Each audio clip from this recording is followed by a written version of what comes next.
Welcome to Metal Verbalizers. We're big fans of exploring underground metal, since there's a lot of great music to be discovered. With this podcast, we want to share some of the great music we have found. It's also a way for us to try supporting these bands that we like. We invite musicians to have a chat with us about their bands. But with that being said, let's get straight into this episode. I'm Johan Verbalizer, and in this episode, we will verbalize Envig.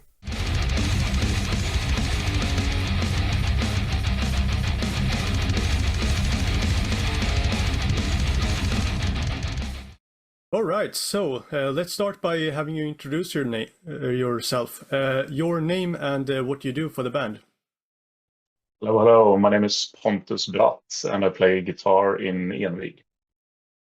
Right, so I guess I could start with kind of like an individual question for you personally. When did you start playing guitar? And if you want to, elaborate a little bit about what encouraged you to start and so on. Yeah, we'll have to travel back a couple of years. I started playing guitar at 11 years old, I think. That was at least when I got my first electric guitar. I had one really crappy acoustic before that, but that was kind of hard to play rock and roll on, you know. Started guitar at 11, played ever since. I'll probably say what led me into that path, not playing like instruments in general, because I come from a quite musical family, so instrument has always been kind of a big part. I'll probably say when I think it was about 4 or 5 years old, I was rambling around in my father's vinyl shelf. He had a lot of synth music, but he also had a couple of rock records. So I pulled out, I think it was the Destroyer album with Kiss. Yeah. And I just saw that, that big vinyl cover, at least for a 5-year-old, it was very big. And I remember I saw like Gene Simmons with his corpse paint and dragon stiletto shoes with the dragon teeth and everything, and like the bat wings and stuff. And I just thought it looked super cool.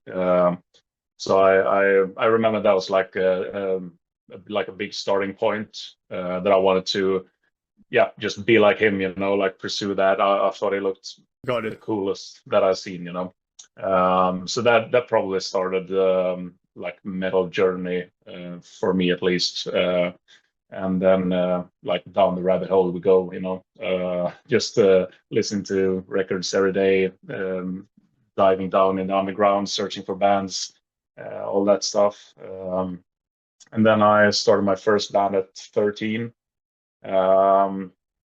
Played that band for a couple of years, and then started Envig at 17, I think. I was, probably like 17, 18, something like that. Right. So speaking of Envig, I guess we could kind of a natural progression could be talking about the band, when the band was formed, and also if you would like to kind of elaborate a little bit about how the band itself started as well. Absolutely. I think it was 2014, quite late December or something. A buddy of mine, Damien, the lead singer and bassist of the band. We weren't that close at the time, but we were acquaintances through a mutual friend. And he just made a Facebook post looking around for anyone who's eager to start a cross-punk project, because he was in a band called Thrash at the time, and I played in my old band, and I just replied on that Facebook post and said, I would like to play in a cross band too, because because I just had gotten into crust punk a lot, like a year or so beforehand. So I was really into D-beat and everything. Right. So we started talking a little bit more, getting to know each other. He asked if I knew any other guys wanting to play in the band or project at the time. And I knew about one drummer who was like probably one of the best that I've ever heard. And he was in the rehearsal room next to my old band. And he was Right. also playing in a band called Visimortis, and our other guitarist at that time in my old band, it was like his big brother's band. So we kind of knew each other, kind of not. So I just barged into the rehearsal room when the next time that I heard him playing for himself there. Just asked him if he wanted to start a project playing cross punk, and he joined. So that was Fred, and then he picked Joseph from Visimortis also to be the second guitarist, and then we had a full lineup. So it was us four at the beginning. So me, Damien, Fred, and Joseph. Right. Uh, Right. So I guess that was like almost 10 years ago now. yeah, like almost on the dot. It's a little bit more. I think we were formed, or yeah, maybe on the dot. It was. I think we were formed around Lucia, so Right. somewhere around like 13th December or something. But then we had our first rehearsal in January, if I remember correctly. And I think we had one rehearsal, maybe two, and then Damon, our singer and bassist, went on a work trip to Angola in Africa for like a month or something, Right. doing like welding work or something. Got it. So he was gone for a month, and during that time we had a couple of rehearsals, I think, on the rest of us, and then was just full throttle. Right. So, I guess I could also ask you a little bit about for someone who might not be familiar with your band and have never heard you before, like, how would you kind of describe the band for someone like that?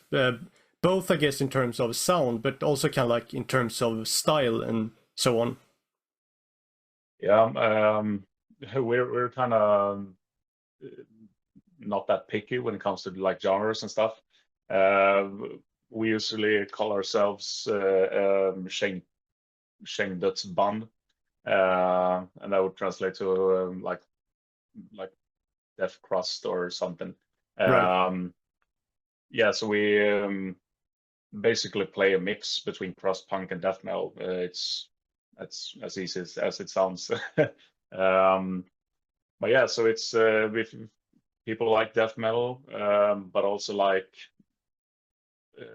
enjoy the fast pacing that you get in punk, because a lot of death metal bands, even though they are playing fast and stuff, you don't get that like aggressiveness, like chugging forward. Right.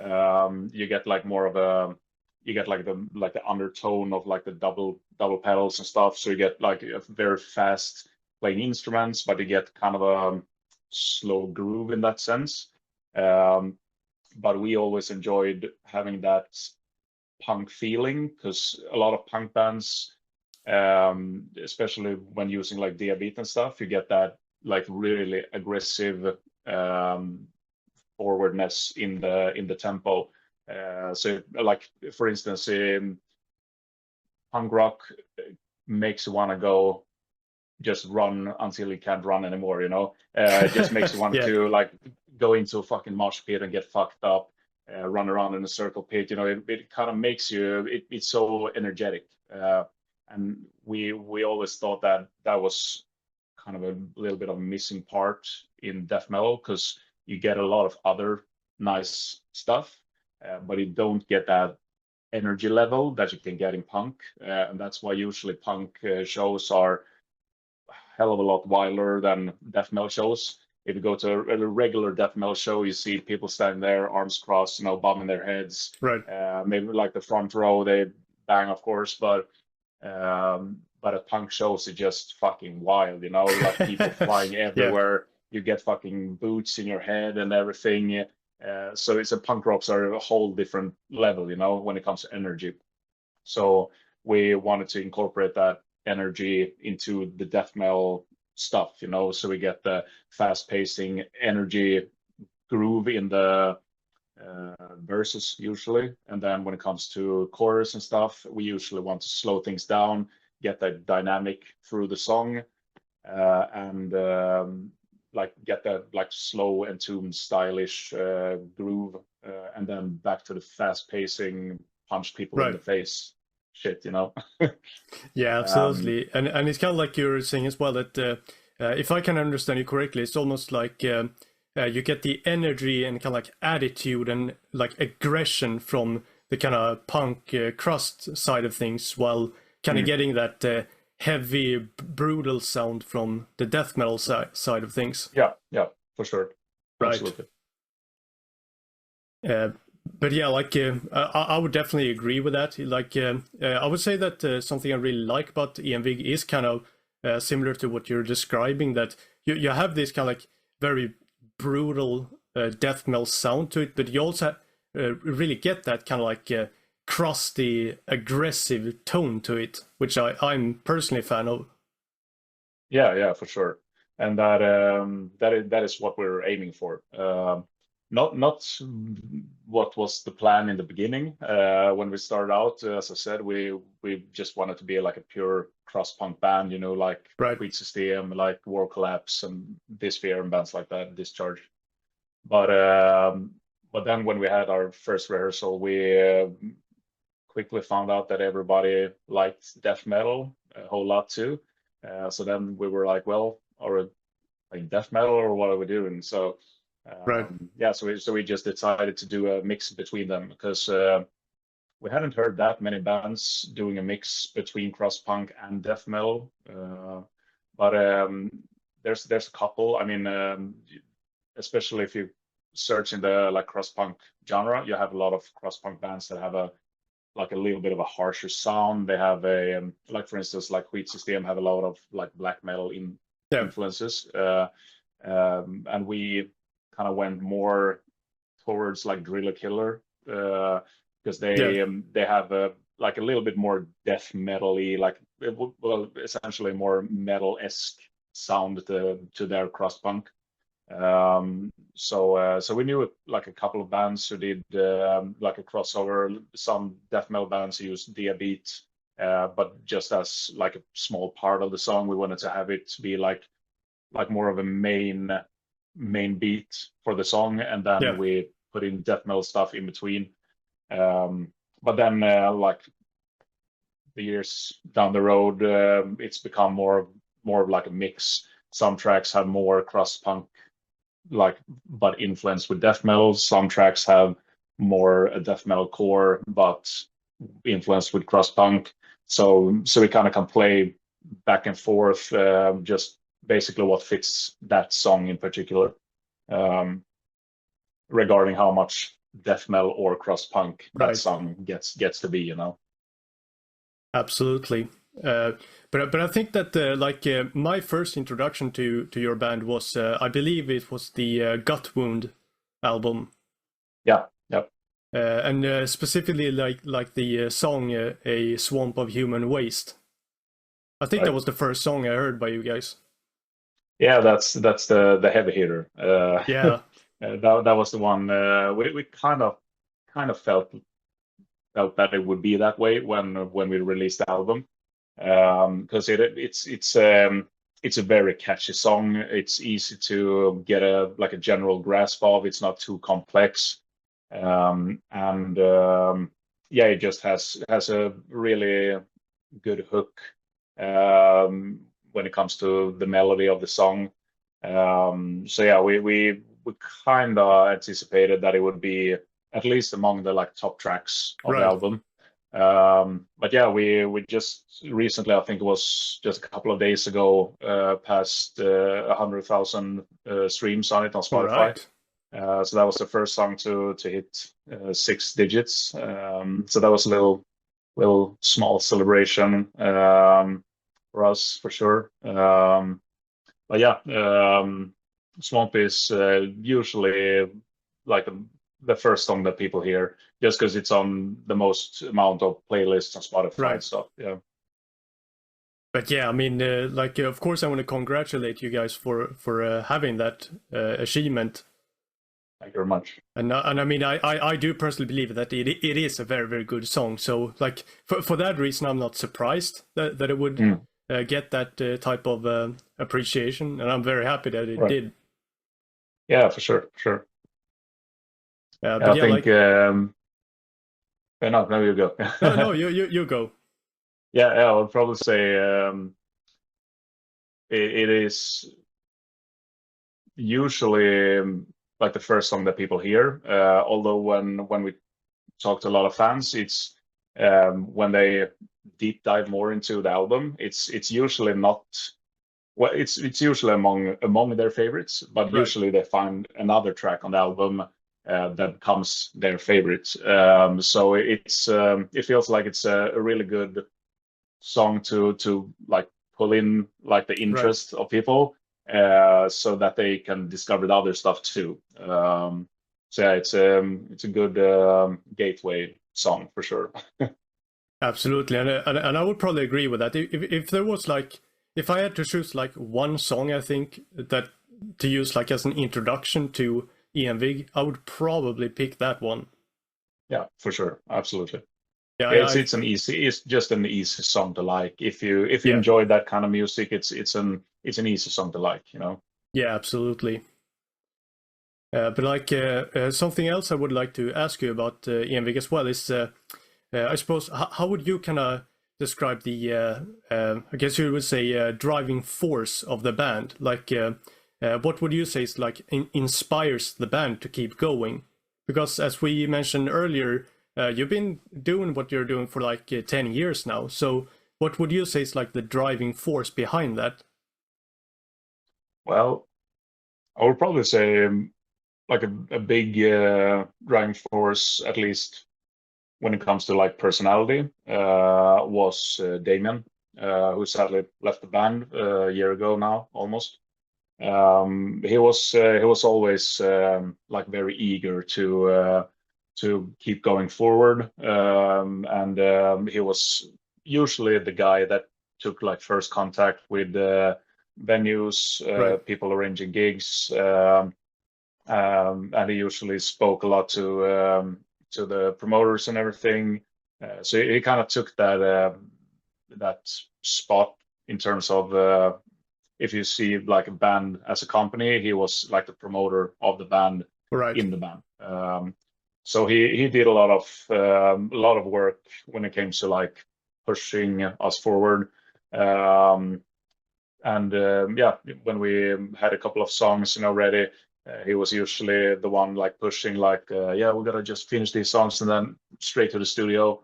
So he was a good driving force for sure. But I mean, I would probably say that like everybody in the band just we have always been very much in pocket with each other uh, when it comes to writing music. We have always had it kind of easy in that sense. Of course, like every band, we disagree about stuff. We prefer one riff over another and stuff. Sure. But usually, our like, especially when it comes to the writing process, we usually wrote kind of similar stuff. So I could come to the rehearsal with like some kind of intro riff, and then Joseph or Sebastian, who replaced him later on, could have like a verse written that he wrote like a week ago, and then Damon would have like something that possibly could be a chorus, and then we just tried putting those three together, and they sounded good together. So usually we wrote kind of similar stuff, so it was never that some riff would be like totally not working with what we usually write. Right. So most of the time we could just like put our riffs together and we would have a new song. Yeah, so the writing process usually went quite smoothly for us. But then, of course, when it comes to like fine tuning everything in preparation of recording it, we've put on a lot of times and discussions of how we wanted that song to play out in the end. But like doing the basic stuff, like the core for the song, usually went very smoothly with each track. Yeah, so we yeah, we just, I would probably say the main driving force is that we've always had fun. Right. That's the biggest part. It was like, I would probably say a lot of musicians agree, but or artists in any sense, even if you do like paintings and stuff, it's the most like rewarding when you have fun doing it. As soon as it becomes like an obligation or something, that takes one away the fun part, and then it becomes just like a job. So we always kept it like trying to keep it kind of light and just enjoying like the weekly rehearsals. We like for these past 10 years we've played like in the rehearsal space once a week, like almost without a miss, you know. So it's like once every week we meet in the rehearsal space. We play a couple of tracks, a couple of songs. Sometimes we wrote new material, and basically just hung out. So it was like a perfect ventilation when you had like a sucky day at work or was pissed about something else. You know, it's a good way to like blow off steam. So most of us usually looked forward to that day of the week that we had rehearsal, because then you can just like blow away all your aggression, everything you're pissed off about, and just, you know, put it in the music, leave it there, and then go home happy, you know. So that was like it was almost like therapy for us. And that would probably be the main driving force, because if you hadn't been rehearsing for like a couple of weeks, you just started to felt that itch, you know, that you're fucking mad, pissed about shit now. So you had to blow off steam. So it was time to go to the rehearsal and just put it out. You know, it's almost like if you're doing like kickboxing or something, you have to like get that ventilation, get the aggression out. And if you haven't been working out for a while, then you start to build up that, you know, that itch. So probably like just enjoying ourselves, having fun, playing gigs, rehearsing, writing stuff. We always enjoyed it. Of course, there were tough times also, but most of the time we've only been having a shitload of fun. And that would probably be like the main driving force. It was never about trying to make it big or something. I mean, everybody had their actual jobs that made the money, you know. So it was never about like making it big and getting super big and playing abroad and doing tours all year and stuff. So it was just like a fun side project, a fun hobby that we all loved and enjoyed. And getting to go to shows and go on tours, go on like festivals, and play was super fun. And of course, you got to see the other bands for free too. So that was just like a big bonus, since we all like to just enjoy metal in general and punk and everything. Yeah, just music. Yeah, absolutely. And I think kind of like you were mentioning the kind of fun aspect of it. I think that's also something that's like essential for long term. Absolutely. Like if you're doing it but you don't like truly enjoy it, you wouldn't be able to kind of keep it up for like 10 years, like you guys, for example. Right. Yeah, that is that's like a super big part of it. And I think that comes down to like almost everything that people do, you know. Yeah. If you don't truly enjoy what you're doing, it's gonna be a pain in the ass. I mean, Sure. nobody likes to fucking vacuum, you know. Yeah. So it is something that you just postpone all the time because you don't enjoy it. It's not fun to do, you know. But if you truly enjoy doing something, then you want to do it. You like prioritize it before like almost everything else if you really Yeah. really enjoy it. And that's usually where success also begins, I think. Um, Yeah. because that will it's essentially comes down to like being a try hard or not. Yeah. So it's like if you really like want to do it only because of like making it big or earning money or just have like a cool thing on the resume that you can, you know, Yeah. flex in front of people or whatever, you're probably not going to make it in the long term. Yeah. Because Yeah. you know I'll see it like every day in my line of work also. I work as a tattooer, and that is also like a very like ride or die like industry. So you see a lot of people wanting to start tattooing just because it feels like a cool thing to do, and Right. those people never last more than like maybe a couple of years. Yeah. But Yeah. like That was but kind of like my the point as well, with the fact that mm, like you definitely you might be able to do it for a while, but not in the long absolutely, term. yeah. Yeah. Yeah, for sure. And like the OGs that have been tattooing for like 25, 30 years, for them it's not just work. Yeah. Yeah. It is for sure like a lifestyle, like it's something that you dedicate yourself to because Yeah. you enjoy it that much. Even if you don't have any clients or stuff, you're still sitting in the studio like drawing Flash because you just fucking enjoy it. Yeah. And that's the most important thing when it comes to music, at least for me also, is as soon as I stop enjoying it, it's not worth doing, you know. Yeah. Or Absolutely. maybe it's time to try something else to trying to get that spark back, you know. Yeah.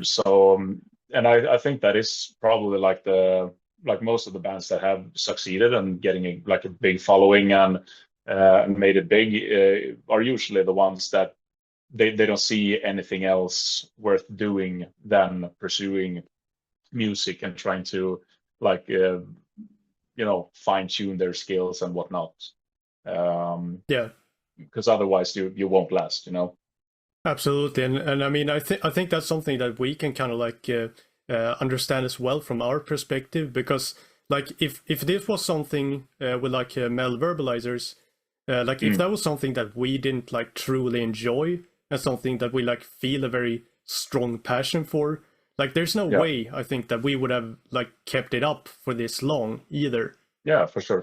Yeah, because it's too much time Yeah, invested, too much effort invested, too much money invested.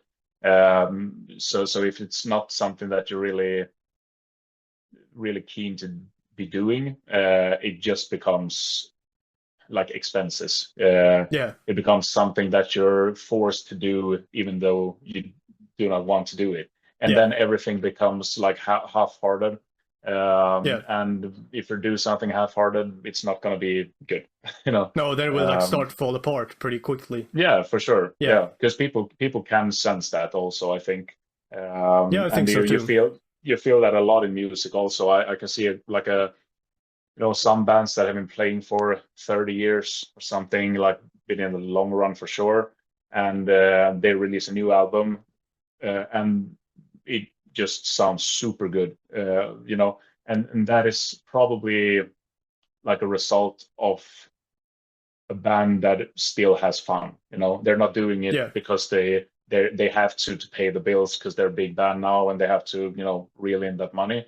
yeah, that makes sense. Um, yeah, so I always take like Slayer as an example when it comes to Yeah. that, because in my opinion, at least, everybody has their own thing about it, but yeah, but in my opinion, I would say that Slayer is probably one of like the OG bands that still feels like they had fun, you know. Yeah. At least, well, I mean, now they're not playing anymore, but up until the end, I mean, Repentless, their last album, was, in my opinion, as good as a lot of their previous albums. And that is like saying a lot for a couple of 60-year-old guys playing thrash metal. You know, Yeah. it was fucking harsh.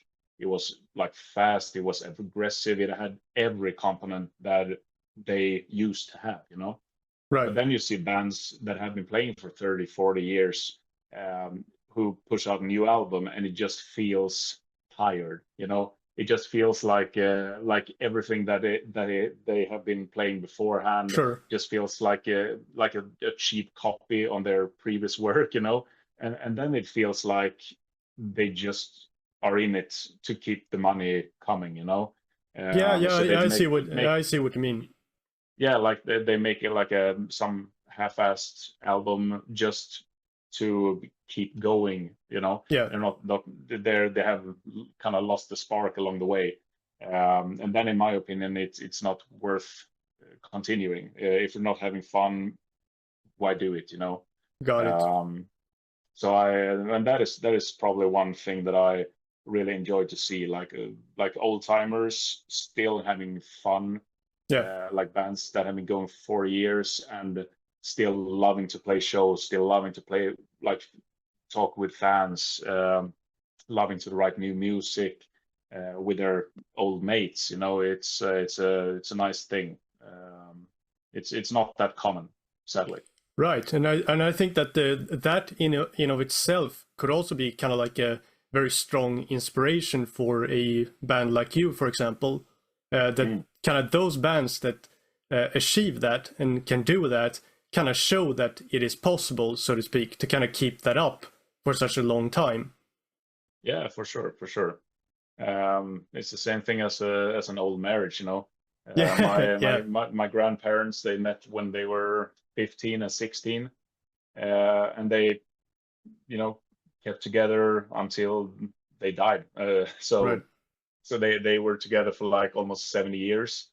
And like being 70 years with the same person, you truly have to love them on a deeper level, you know.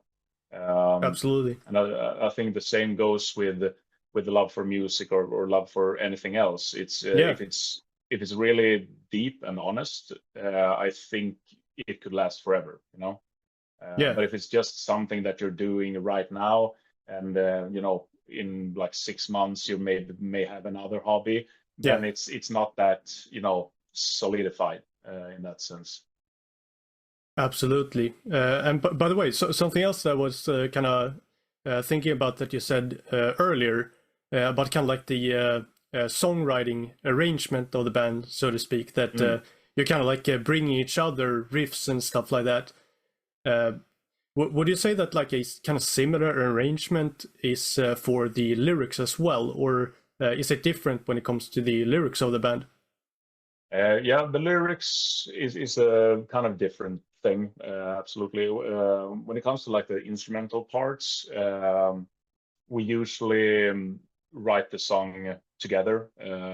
Some songs are, you know, like the core can be written by one person, like for instance, like all the guitars could be written by Right. me or by Sebastian or something, or Damien. And then usually Fred would put his drums what he thought that fitted the riffs best, he would do, and that we would just play around with in the rehearsal.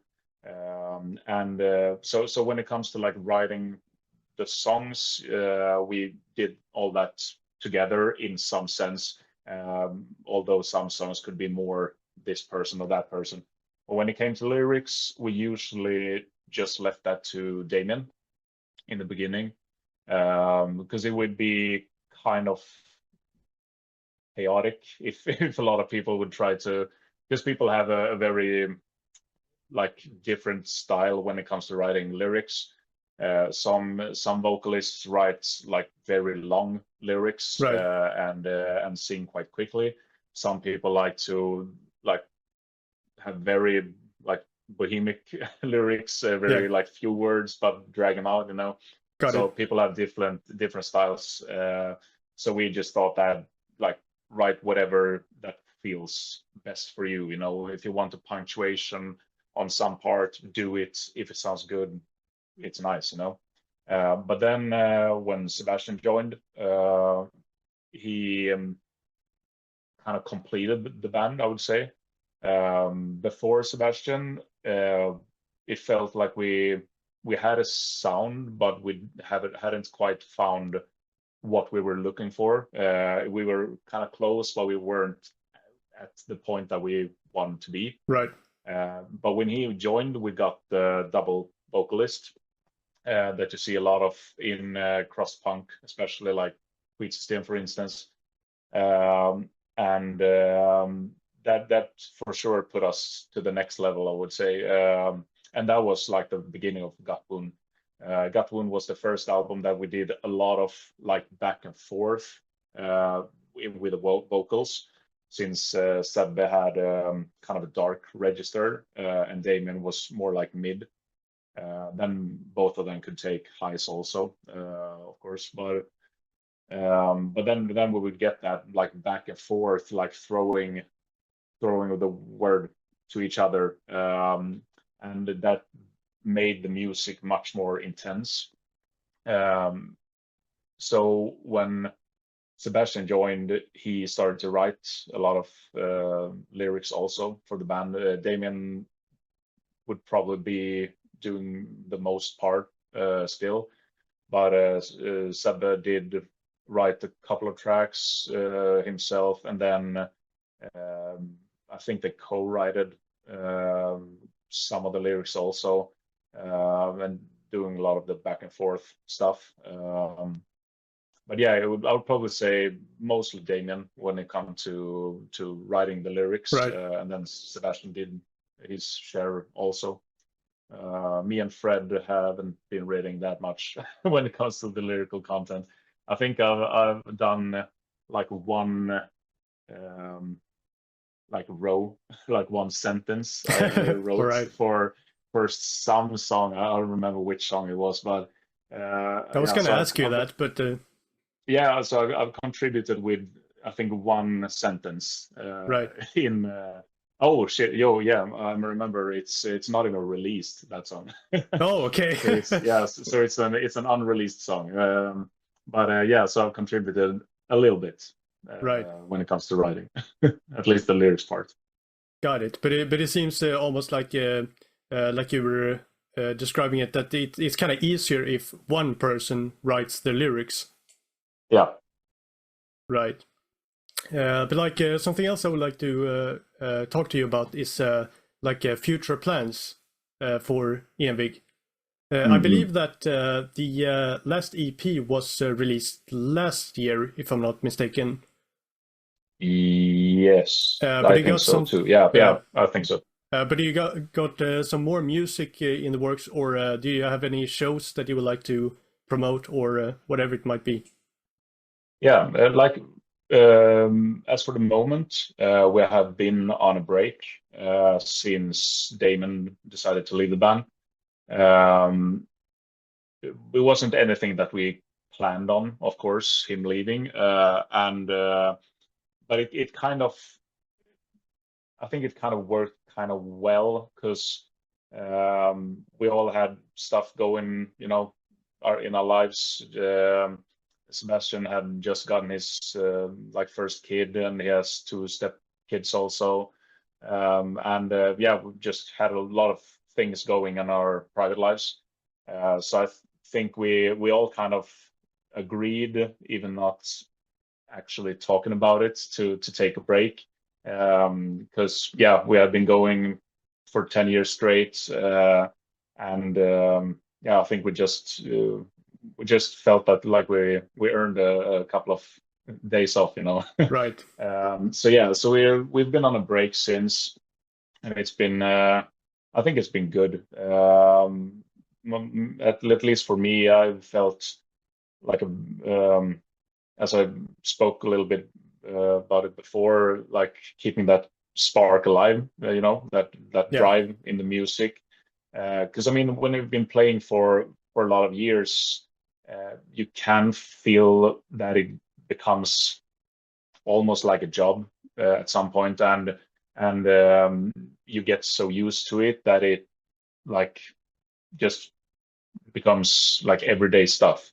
And then you can get to the point where it gets kind of hard to write new stuff because you lack Yeah. creativity. You feel like you've done what you can beforehand, and you've written what what your creativity like basically you feel tapped out when it comes to like creativity and creating new riffs. Right. For me at least, it felt like I could come to these moments where I just felt like I wrote stuff that I've already written before. It felt like I didn't have any like new ideas or anything that I wanted to try out.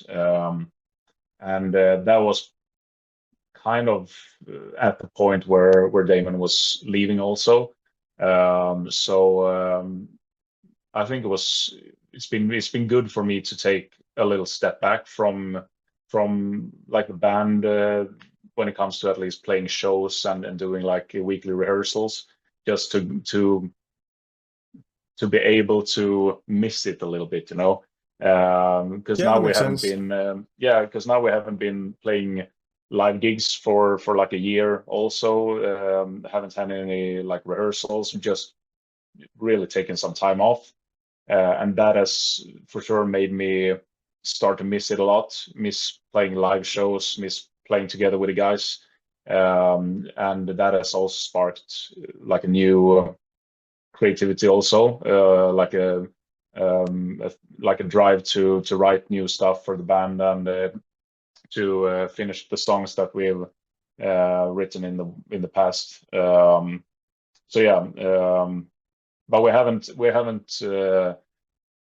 got like to a point where we've decided to start playing again. So, but it's absolutely in the works. We've been talking a lot past couple of weeks, and just talked about getting together, drink a couple of beers, listen to music, just talk to each other, you know, and like see what comes of it. But yeah, in terms of material, we have quite a lot for new stuff.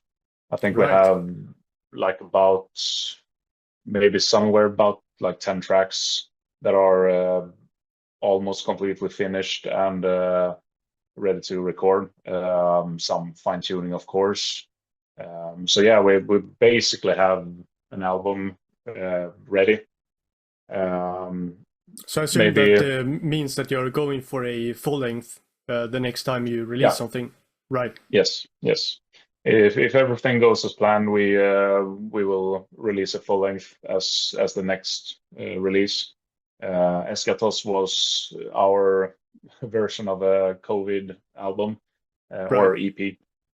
We're still like super happy with how it turned out. It was something that pushed us as musicians to do something that was still Envig, but also a little bit different. We did like a lot longer tracks just to maximize like the EP length. And usually we've had tracks around 3 minutes before, like very punk-esque in terms of length.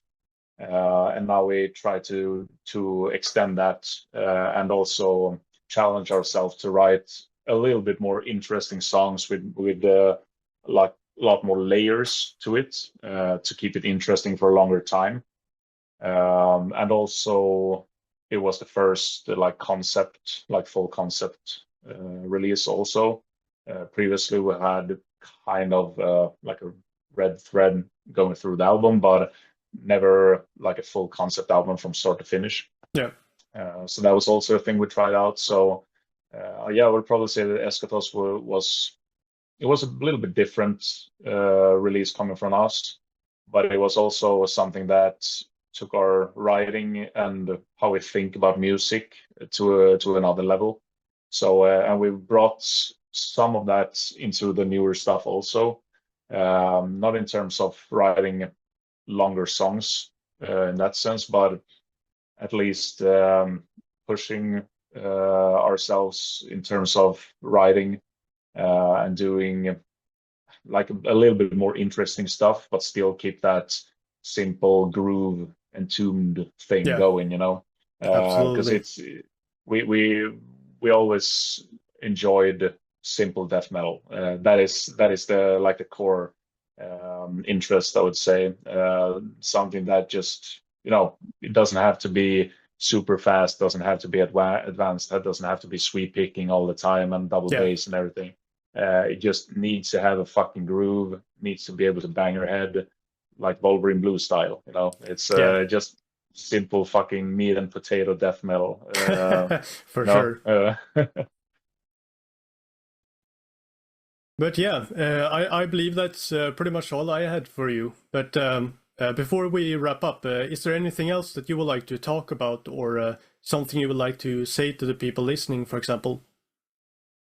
yeah, I would firstly like to just say like a big thank you for everybody that has been following us through the years, listening to our shit and enjoying it. That is like the biggest compliment that you can have, is people enjoying the music, since we only write the music for ourselves and doing what we think is fun and sounds good. It's always nice to hear that other people also enjoy it. I think that it sounds good to them, you know. But yeah, other than that, we have things cooking. We can't say when new stuff will be released, but our like goal for the moment being is that we want to at least release the songs that we've already been writing, because they are, in our opinion, good songs that deserves a listening from the people interested. So that is the first goal. So we want to be trying to just put that together, get it recorded and released, and then we'll see from that. But yeah, hopefully starting next year with recording. But yeah, we'll see. We'll see how much of a vacation we need first. Right. But yeah, I would like to thank you very, very much for taking the time to record this episode. And of course, Thank you we very would like much. to wish you all the good luck with the future of Envig. Thank you very much. Thank you. Thank you very much for listening to this episode. We really appreciate that. Now go and give Envig a listen. If you like underground bands like Envig, make sure to go and support them. It is very important. Go to these bands' live shows and buy their merch, etc. You can also support these bands by interacting with their social media pages. Follow, like, share, all that stuff. Simply sharing the music around is a huge help. If you have metalhead friends, tell them about these bands. Share the music in social media groups, etc. If you want a quick and easy but effective way to support underground bands, that is a way you can do that. It might seem like a small thing, but these things do help a lot. Thank you very much for listening to and supporting Metal Verbalizers.